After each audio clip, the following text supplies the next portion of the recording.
கானோவுக்கு 32 வயசு. அவங்களுக்கு ரீசெண்டா ஒரு பிரேக்கப் நடந்திருக்கு. வருத்தமான விஷயம் என்னன்னா 3 வருஷம் என்கேஜ்மெண்ட் பிரேக்கப் ஆயிடுச்சு. இதனால அவங்க ரொம்ப லோன்லியா ஃபீல் பண்ணியிருக்கிறாங்க. இந்த தனிமை காலப்போக்கில் டிப்ரெஷனா மாறி இருக்கு. இவங்க அடுத்து ஒரு ரிலேஷன்ஷிப் தேடல. யாராவது இவங்க மனம் விட்டு பேசுறத கேட்க மாட்டாங்களா, அப்படி ஒரு தாகம் தான் இவங்களுக்கு. இங்கதான் விஷயமே ஆரம்பிக்குது.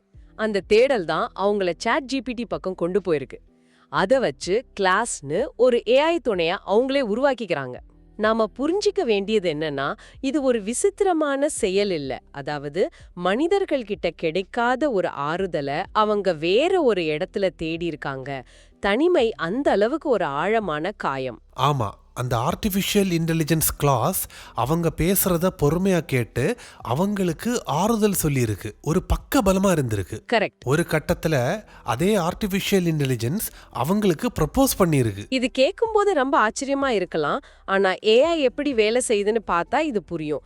AI அனுதாபத்தை காட்டுற மாதிரி பேசும். ஆனா அதுக்கு உண்மையா அனுதாபம் கிடையாது. அது ஒரு பெர்ஃபெக்ட் கஸ்டமர் சர்வீஸ் ஏஜென்ட் மாதிரி உங்களுக்கு என்ன கேட்க பிடிக்குமோ அதை மிக சரியா சொல்லும். அப்போ சண்டைகள், ஆர்கியூமெண்ட்ஸ் இதெல்லாம் இருக்காது.